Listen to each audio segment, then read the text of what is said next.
So is this a revolution or a call for anarchy? The country has suffered from kidnapping. Kidnappings have skyrocketed and become more brazen. Corrupt governorship, political instability. Political and social instability in Haiti has created a power vacuum. Coup and president assassinations. The country of Haiti is under a state of emergency tonight after President Jovenel Moïse was assassinated early this morning. He had been in office for 4 years. Gangs have taken control of 80% of the capital city, Port-au-Prince. Roller coaster of political events, from fighting for power duels to being outcasted from your own country. Now, news from further afield, and almost a week after Haitian Prime Minister Dr. Ariel Henry signed a security deal with the Kenyan President Dr. William Ruto at the State House, Nairobi, he is yet to set foot in his country.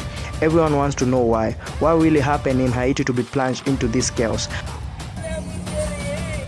How did Haiti lose its political and social economic normalcy to become a wreck and a dysfunction country? It's broken right now. The people want Ariel Henry leave.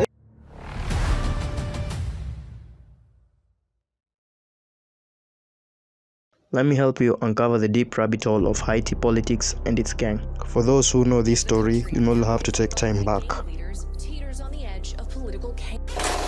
Haiti has been with no elected representative since the end of the bloody dictatorship of Jean-Claude Duvalier ended in 1986. The country electoral commission and Supreme Court don't function. Without law and order, it's hard maintaining order, establishing standards, protecting liberties, and resolving disputes. The politicians have been using gangs to run the country.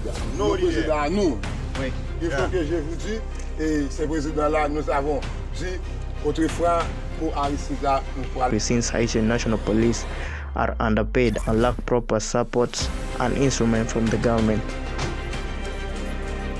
The thugs proudly display their loot on social networks: assault rifles, bulletproof vests, and even an armored vehicle. A national humiliation. There are over 200 gangs in Haiti capital town Port-au-Prince, but the most popular ones are two. G9, led by former police officer Jimmy Cherizier aka Barbecue, and G-Pep, led by Gabriel Jean-Pierre aka Tigabre. Since 1980s, politicians have tolerated this gang for their own purposes, mainly to intimidate opposition, justify their policies, collecting money and votes. Known politicians to be using these gangs include Jean Bertin, arrested, Michael Motali, and Jovenel Moïse, as well as rival politicians. These gangs learn they can orchestrate and manipulate violence to get hefty payouts. They had over 1,200 kidnappings and 2,000 murders reported. The gangs were growing and politicians could not keep them on leash. Since 2016, Jovenel Moïse was the elected president. He won the election by 590,927 votes against his rival candidates. Provisional results suggest Jovenel Moïse has won the presidential election in Haiti. The political novice has won a majority in the first round, avoiding a second-round runoff, according to the election. But when his presidential term was ending, he refused to leave the office, alleging that his term was supposed to end at 2022. He dissolved parliament, arguing that most of the lawmakers' terms had ended. He also forced 3 Supreme Court justices to early retirement, which were potential opposition leaders that could replace him. It is alleged that he was planning to change the constitution laws that will increase presidential power so that he could gain from it. Non, ça n'existe pas. C'est pas ça, c'est un point. C'est un président qui cherche un accord politique. Moïse was elected in 2016 but didn't take office until the following year. He says his 5-year term expires in 2022. Others, including civil leaders and clergy members, say he should have stepped down in February based on the Haitian Constitution. Moïse also forced 3 Supreme Court judges into early retirement, an act criticized internationally as illegal. The president claimed the judges were becoming too political. One of them was seen as a potential opposition candidate to replace him. All this power unchecked, the United States backed him up. The Haitian citizens were growing unhappy, and they hit the streets to demonstrate because the economy was ailing and they did not want to go back to the Kodak dictatorial times. People gather often to demand that President Jovenel Moise step down. They say he's increasingly acting like a dictator. During these times, the gangs grow bigger and deadly, that even the Haiti police officers could not control them. July 7, 2021. Breaking news emerged from the presidential private residence that President Moise Jovenel has been assassinated at his home. The country of Haiti is under a state of emergency tonight after President Jovenel Moise was assassinated early this morning. Though questions are mounting about who financed the brazen attack. Nighttime video from around the time of the president's death quickly went viral, and you could hear a suspect claiming there was a DEA operation ongoing. Later, a convoy of 5 cars can be seen leaving the area with ease. What's your reaction, Mr. President, to the Haitian president being assassinated? We need a lot more information for this. It's very worrisome. And just like that, shit hit the fan. More than 40 suspects were arrested in killing the president, 18 Colombian soldiers and at least 20 Haitian police officers. 4 of the 11 suspects in Miami pleaded guilty, including a retired Colombian army officer and former Haitian senator. 3 of the other suspects were killed immediately. Meanwhile, on the other sides, politicians were fighting to fill the power vacuum. Claude Joseph, who was named Prime Minister, announced he was in charge, declaring a 2-week siege. But only days before Moise's assassination, he had named Ariel Henry to be the country's next Prime Minister. This power vacuum also led 8 of the senators still in office to sign their names later to a resolution nominating Senator leader Joseph Lambert to be the country's provisional president. While on the streets, the gangs had become powerful and vicious that even the police officers could not handle them. They control ability to move across rival territories, medical help, jobs, and schooling. The gangs learned that they can convert battlefield violence into political power and economic dividends. More was yet to come. G9 and GPEP form a gang alliance controlling half of the capital city. It was now a duel to fight for the power vacuum left. The gunman assassinated Haiti's president. 2 different men claim to be the new rightful leader of the country. That power struggle could be coming to an end now. Haiti's interim prime minister, Claude Joseph, is now set to step down and hand over power to his challenger. After a wrangle for power, Claude Joseph decided to step down as the interim prime minister and giving the vacancy seat to Ariel Henry as per the late President Jovenel Moise suggested. Claude Joseph was faced with charges as a murder suspect being linked for Moise's murder. Haiti swore in its new prime minister, Ariel Henry, on Tuesday, nearly 2 weeks after the assassination of President Jovenel Moise. Acting Prime Minister Claude Joseph appeared to be in charge following the brazen attack on Moise. He stepped aside to allow Henry to take the reins. Ariel Henry was sworn as the prime minister and presumed president, promising that he will restore Haiti peace and lead Haiti to elect a new president. But Haiti was already plunged into deep chaos. People had tasted power and they were not willing to let go. Gangs were soaring and citizens had had enough with the fact that Ariel Henry was linked to the Moise government. With due time, the gangs' ambition rise. They wanted a taste of power. They had gained control of Haiti capital town Port-au-Prince. They had no longer interest in political biddings and small bribes from the politicians. With the leadership of Jimmy Cherizea, aka Barbecue, the gangs thrived through the city of Port-au-Prince. The gang leader was famous from his vices, which include burning people in house, the Grand Ravine massacre, which led to at least 9 deaths, the Saline massacre, where over 70 people were killed, 400 houses torched, and also the Bel Air massacre, where 20 people were killed. To demonstrate power, they took the main fuel terminal in September 2022 and seized key highways, preventing basic humanitarian function across Haiti. There was even another attempted assassination on Ariel Henry on an event where he was commemorating Haiti Independence Day. Tonight, the shocking new video emerging.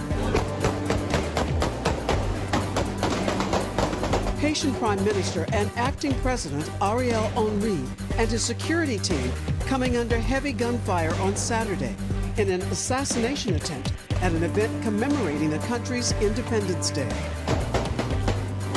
his team. Ariel Henry had took power over a broken country. On the streets, the Allegiance gang leader Jimmy Cherizia was a villain and also a hero to some citizens. The gangs dictated daily aspects of life, including medical help, jobs, and schooling. On the other side, the citizens were suffering from cholera outbreaks, lack of food and water supply, mugging, and kidnappings. The 9,000 Haitian police that were supposed to save them were undermanned, underpaid, and under-equipped. The battle for the throne had started. Jimmy Cherizia as the hero, and Henry as the villain. Ariel Henry reached for foreign intervention to break the gangs and restore basic Haiti functionalities. The proposal was rejected by Haitian opposition and also by Haitians who have bitter memories of prior intervention made by the United Nations, which led to the spread of cholera and UN peacekeepers' sexually misconduct.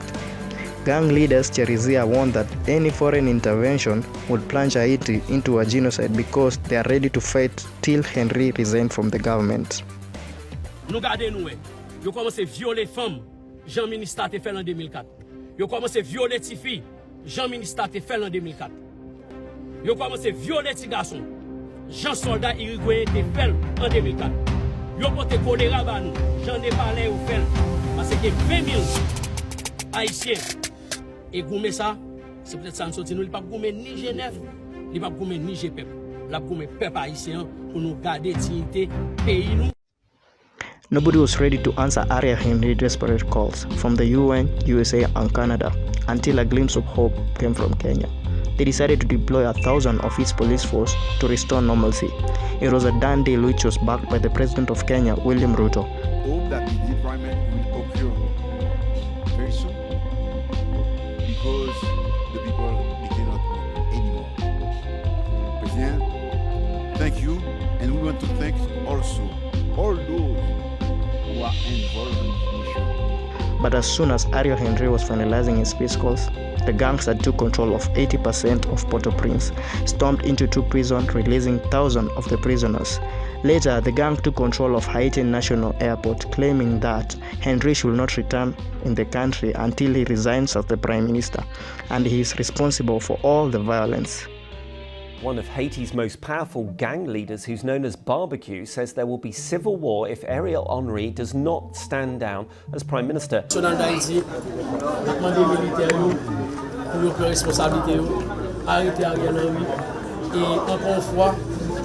Mr. Henry is currently in the nearby US territory of Puerto Rico. His plane was diverted there after being denied permission to land in Haiti. On Tuesday, armed gangs who control most of the Haitian capital attacked the airport, 48 hours after storming a jail and freeing thousands of prisoners. Now, imagine being outcasted from your own home and society. Now, this was the case for Ariel Henry. He was unable to land a plane in his home country. The gangs had set the airport ready to fight him if he lands his plane. To most Haitians, they considered Henry corrupt. He had repeatedly postponed elections, saying that security must be first restored. The Haitian senators' last term expired at the start of 2023. To the citizen, he was just another juvenile.